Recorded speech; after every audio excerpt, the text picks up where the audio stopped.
Hi, I'm Chase, and I'll be going over the updates to data quality at Tuva.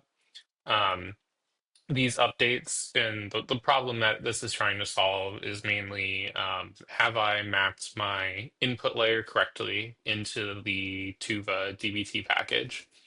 And the second thing that this is trying to answer is like based off of the quality of data that I have available to me, which of the Tuba marts are usable, maybe use with caution, um, and which of the Tuva marts are probably not usable based off of the quality of the data that you're feeding into the Tuba model. Comes with two components, right? The first components are added tests via DBT test into the Tuva project. Um, and also in dependency on a package that's called elementary to look at the results of those tests. And then the second is a dash kind of application that you can run locally on your machine to visualize the results of those tests that are run on the Tuba model. So where we'll get started is the actual Tuba package part of this. So I'll get started in this project that we have publicly facing. That's just called the demo project. This uses synthetic data with just importing the Tuba project. So if I go into, that's the wrong area, here, packages, we can just see that we're importing the main Tuba project here. And I'll go ahead and clone this repository.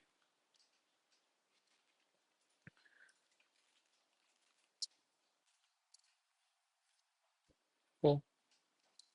And then I will open this in my IDE of choice. So I will go File, come on, File, Open, DQI demo, demo. This is the project that I just cloned, and I will start setting this up. So I'll do dbt debug, dbt debug. All right, I'm authenticated. I'm using Snowflake for this instance. And then I'll do dbt seed, dbt deps. Let me move my face here. Let's install the dependencies first. Dbt seed. I'll just do like 30.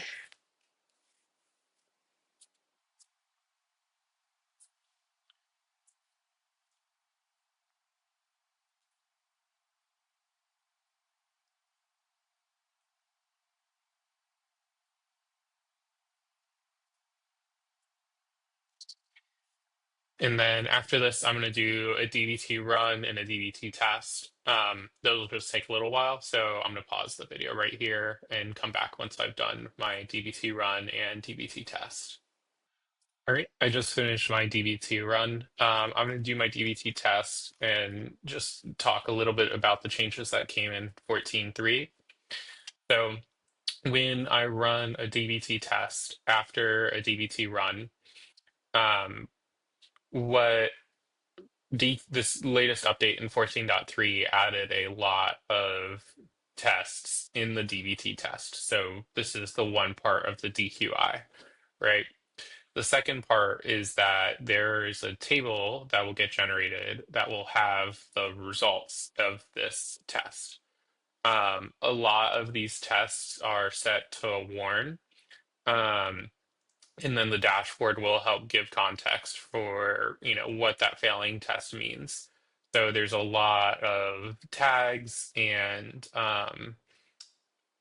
severity levels, which we'll get into when it comes to these test results that are built as part of the DQI.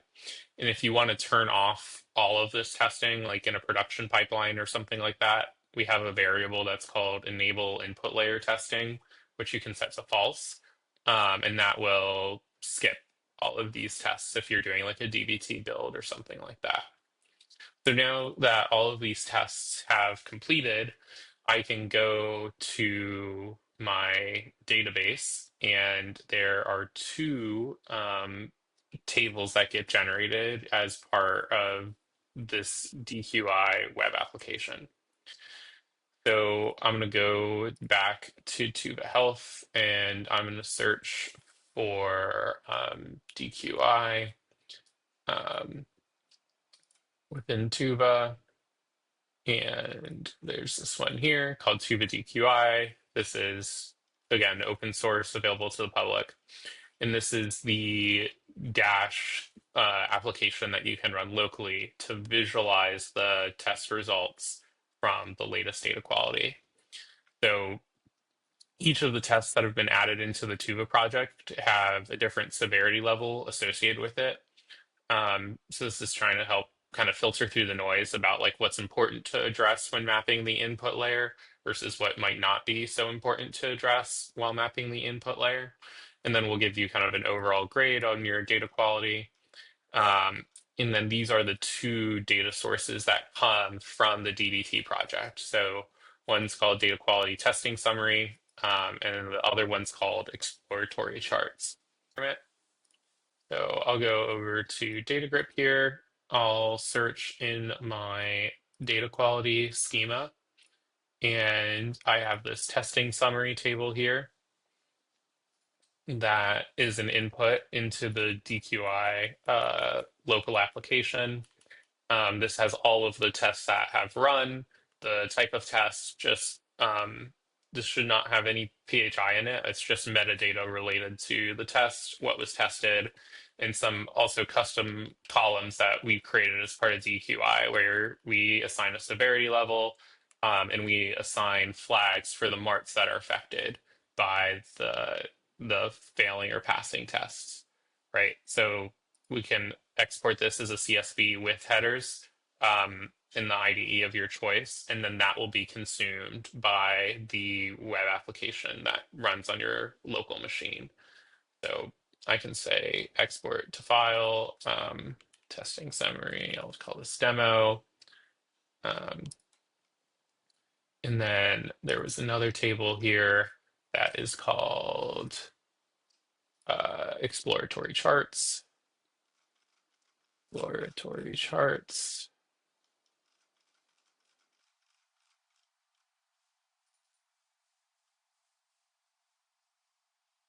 And then I can download this as a CSV with headers. And now I'll get into the actual application. So I'm going to go ahead and clone this repository here. So copy, go to my terminal, get cloned, and then I'll go into this repository here. And I'll follow the instructions from the README about how to run this application. So I cloned it, I went into it.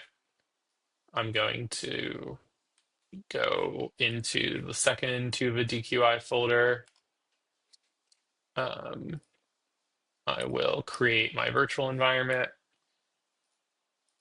I think my Python is actually called Python 3, not Python. It just depends on how you have it installed and configured.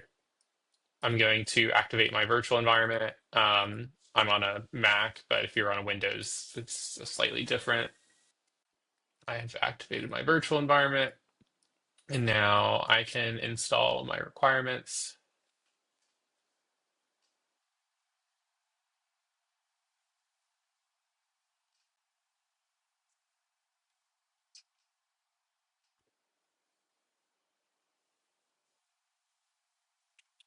And now I will run the application.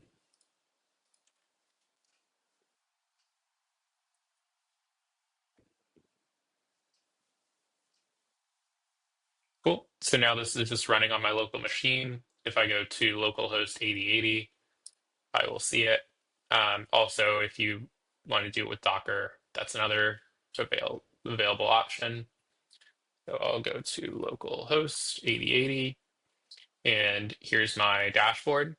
kind of just some more information about the test categories, the severity levels, our grading system. Um, and the way that this works is that we upload the CSVs into the dashboard. There's no database integration trying to follow kind of minimum necessary, right? These are um, two metadata tables that don't contain any PHI, right? So we're downloading the CSVs. We'll upload both CSVs of the chart data as well as the test results. And we can see that those uploaded successfully. And now we can go into our application and what it looks like, right? So this is just um, visualizing the information that's in the DBT project, right? But like all of the actual testing is happening within the DBT project using DBT test. Um, this kind of set of test results has kind of been specifically curated to not be all passing or all failing to kind of show the different levels. So we have service categories here. We can see that it's usable, and based off of all of the tests that are mainly focused around the input layer, um, we note that the smart is usable, right? But something like HCCs, we are flagging as not usable and want to understand why. Awesome. We show the failing test here. So um, this will show the test that was run, and it will provide you with the SQL query for why the test was failing. So looking at the SQL query here, we can see that for this column, diagnosis code type in the input layer for medical claim, we are expecting only two types of values, ICD-10-CM and ICD-9-CM. And if you're not using those two types of values, what will happen is when Tuva runs, sometimes those diagnoses might get thrown out in the normalization layer because it's not classified as ICD-10 or ICD-9, right? If you had like ICD-10 without the dash CM, our normalization layer would throw it out. So this is trying to raise errors just to make sure like you're mapping to what we're expecting in the input layer. And then if I run this query in my, development environment database here, and just paste this query here, we can see that in my diagnosis code type field, I have ICD-10 PCS codes, right, which are not expected or supported, right? So then you kind of have to understand, okay, how do I want to handle this, right? It's going to be specific to your situation, right? But mainly trying to answer the question, have I mapped the input layer correctly? Um, and then we can go to the other test here for eligibility, accepted values. Um, this is for the Medicare status code column. We expect the values to be within this code set here. I can copy to clipboard and take a look at this test results here. And I can see that the value field here is a single zero and not a double zero, right? So there's 27 records there. And, if you're the target audience for this is also developers, right? So like if you want to dive into those individual records, right? My value field is Medicare status code, right? And I just want to like look at all of the records that have this issue. I can do that.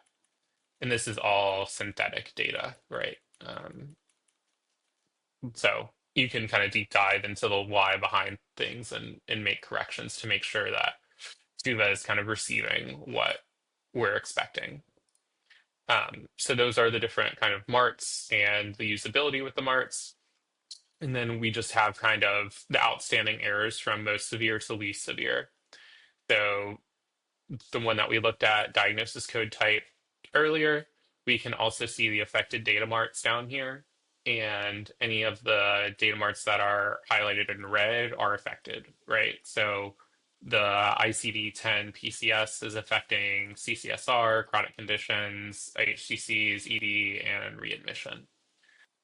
And then we also have some exploratory charts where they're not really like this pass fail, but might help you understand like the reasonableness or the timeliness of your data.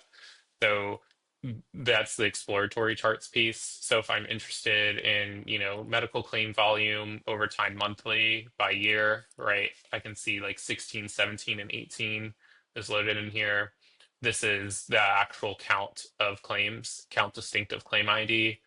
If I wanted to look at dollars, we have that too, right? To see if this tracks, right, with like your personal knowledge, right? Like this is, there's never going to be a pass fail test for this because it's specific to the context of your business, you know, of what makes sense for volume of medical claims, what years, uh, aggregated by year.